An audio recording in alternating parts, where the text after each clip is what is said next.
안에 배달됩니다. 와우킥 N에서 만나요. 한 주간의 시장을 쫙 정리해보고 다음 주 시장을 미리 준비해보는 위클리 뷰 시간. 오늘도 우리은행 WM그룹 박석현 부부장과 함께하겠습니다. 부부장님 어서 오세요. 안녕하십니까. 이번 한 주도 변동성이 컸습니다.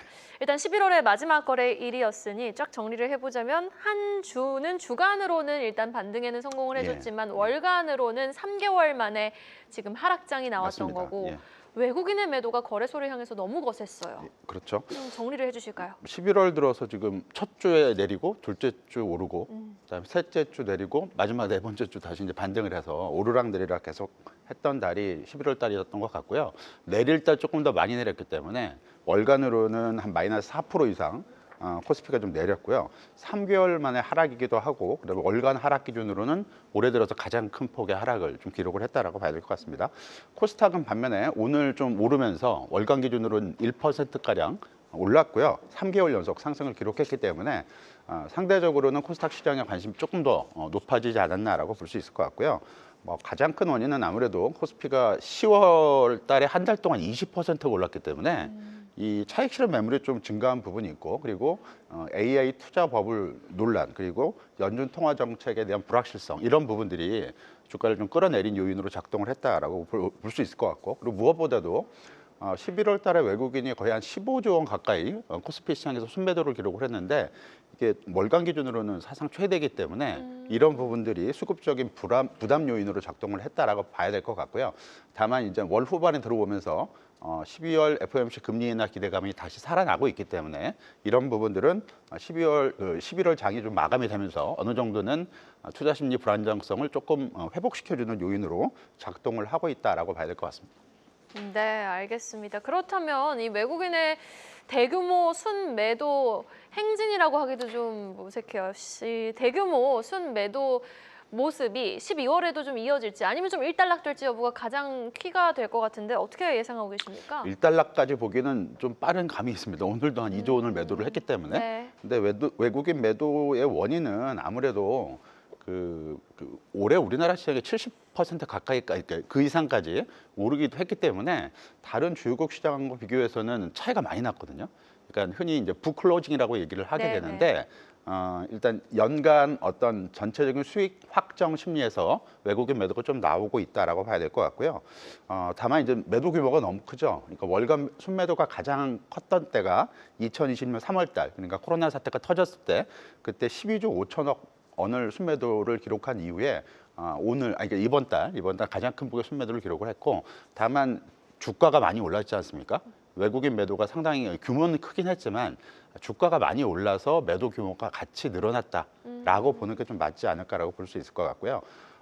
내용적으로는 영국계 펀드에서 가장 매도가 많이 나왔다고 알려지고 있는데 영국계 펀드는 아무래도 헤지 펀드, 단기성 자금 성격이 크기 때문에 장기 펀드를 좀 봐야 되는데 장기 성격을 갖고 있는 미국계 자금은 오히려 순매수가 11월에도 이어졌던 것으로 볼 수 있기 때문에 일단 부클로징 성격의 외국인 매도가 어느 정도 일단락이 되면 외국인 동향은 다시 순매수 쪽으로 진입을 할 수 있지 않을까라고 기대는 해볼 수가 있을 것 같은데 단기성 자금 매도가 어느 정도까지 이어지게 될지 이게 이제 관건이 되지 않을까라고 볼 수 있을 것 같습니다. 네, 알겠습니다. 단기성 자금 매도가 언제 좀 일단락될지는 우리가 지켜봐야 된다라는 좀 조심스러운 의견을 전해주셨네요.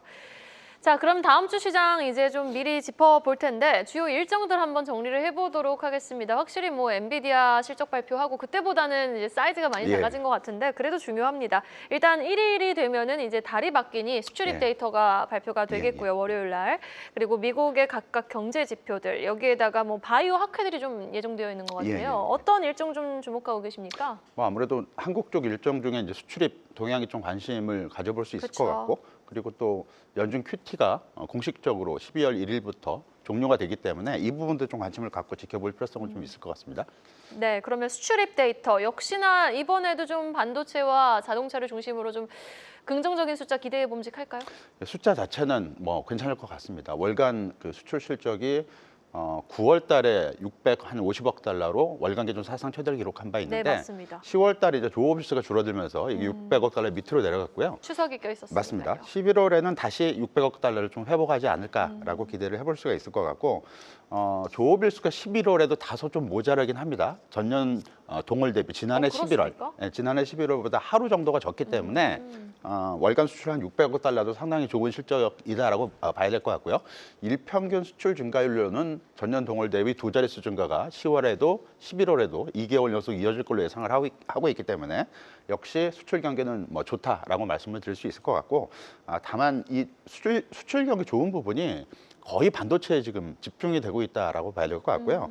반도체를 제외하면 지금 올해 들어서 수출 증가율이 전년 동월 대비 마이너스에서 플러스에서 거의 왔다 갔다 하는 흐름을 보여주고 있기 때문에 반도체를 제외한 수출 경기는 좋다고 말하기는 조금 어려울 것 같고, 이런 측면, 이 기업 실적 측면에도 그대로 영향을 미치고 있어서 반도체 기업만 아무래도 기업의 이익 전망치가 상당히 큰 폭으로 뛰어오르는, 그래서 주가 측면에서도 좀 차별화가 좀 심화되는 그런 현상이 수출 경기에서도 확인이 될 것으로 예상이 되고 있고요. 그렇게 된다면 앞으로의 흐름도 지금까지 흐름하고 크게 달라질 가능성은 당분간은 좀 없어 보인다라고 말씀을 드릴 수 있을 것 같습니다. 네, 알겠습니다. 자, 그리고 또 강조해 주셨던 미국 연준의 QT 종료 예. 이슈도 한번 짚어봐야 될 것 같아요. 왜냐하면 지금 이게 원달러 환율에도 상당한 영향을 미칠 수 있거든요. 달러 유동성 공급한다고 하니까 지금 계속해서 또 원달러 환율에 영향을 주고 있잖아요. 그렇죠. 예. 네, 지금 QT 종료가 예정이 되어 있는데 이 같은 부분이 또 외환 시장에 주는 영향도 있겠네요. 그렇죠. 연준이 이제 공식적으로 12월 1일부터 양적 긴축을 이제 중단하겠다라는 발표를 한 바 있고요. 실제로 예정대로 이제 그렇게 이루어지는 것이고, 다만 이제 QT 중단이 유동성 공급을 의미하는 보기는 조금 어렵고, 그렇습니까? 줄이는 거를 지금 안 줄이겠다라는 거니까 약간의 어떤 그 상대적인 측면에서의 어떤 개선, 이런 요인으로 일단 기대를 해볼 수 있을 것 같고요. 다만 연준이 QT를 중단하더라도 자산 구성의 변화는 계속 하겠다고 얘기를 했어요. 이 얘기는 MBS죠. 그러니까 주택 저당 증권을 월간 기준으로 150억 달러를 매각을 하고, 이건 역시 줄이는 거죠. 대신 이 금액만큼 단기 국채를 사겠다라는 얘기를 해줬기 때문에 네. 단기 국채 금리에는 분명히 플러스 요인으로 작동을 할 수 있다라고 볼 수 있을 것 같고요. 이거는 직접적인 유동성 공급은 아니라고 할지라도 금리 안정에 분명히 도움이 될 수 있는 부분이기 그렇겠네요. 때문에 이런 측면도 기본적으로는 유동성 효과를 어느 정도는 작동시킬 수 있다라고 봐야 될 것 같고요. 이런 부분들이 환율 안정 요인도 간접적으로는 영향을 좀 미칠 수 있다라고 봐야 될 것 같습니다. 정말 간접적으로 또 예. 영향을 미칠 수 있는 요소가 되겠네요. 자, 그렇다면 이제 본격적으로 12월 첫 거래일이 다음 주부터 시작이 되는데 연말 랠리 기대하시는 분들 많습니다.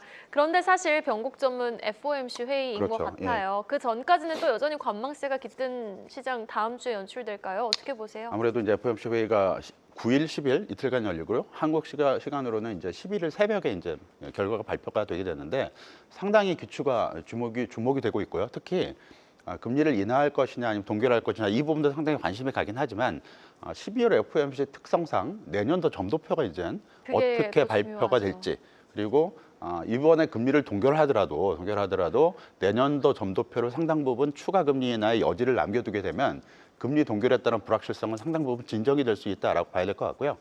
반대로 이제 이번에 이제 금리를 인하하더라도 내년도 점도표를 상당히 타이트하게 제시를 하게 된다면 12월 달 금리 인하 효과 자체는 상당히 제한적으로 작동할 가능성이 있기 때문에 12월 FOMC는 아무래도 금리 동결 인하 이거보다는 내년도 점도표의 방향성 이 부분에 초점을 맞춰야 될 것 같고요. 자연스럽게 이 부분이 어떤 시장 흐름에 있어서 중요한 변곡점으로 작동할 가능성이 높기 때문에 그 전까지는 한 제한적인 등락 양상 이런 과정들이 전개가 되지 않을까라고 볼 수 있을 것 같고, 외국인 동향도 11월이 종료가 되고 12월이 들어선다 하더라도 이 FOMC 결과를 상당히 주목할 수밖에 없기 때문에 외국인 동향 역시 곧바로 순매수로 전환하기는 조금 시기상조라고 볼 수 있을 것 같습니다. 알겠습니다. 12월 FOMC 전까지는 외국인의 매도 기조가 좀 계속될 수 있다라는 좀 조심스러운 의견 전해주시면서 확실히 FOMC 회의 전까지는 약간 가드 올리고 또 리스크 관리 잘 해보면서 꼼꼼하게 대응을 해봐야 될 것 같습니다. 여기까지 들어보죠. 지금까지 우리은행 WM그룹 박석현 부부장과 함께 이야기 나눠봤습니다. 말씀 고맙습니다. 계속해서 다양한 경제 이슈를 알고 싶다면 구독과 좋아요, 알림 설정 부탁드립니다. AI 캐스터 권미정이었습니다.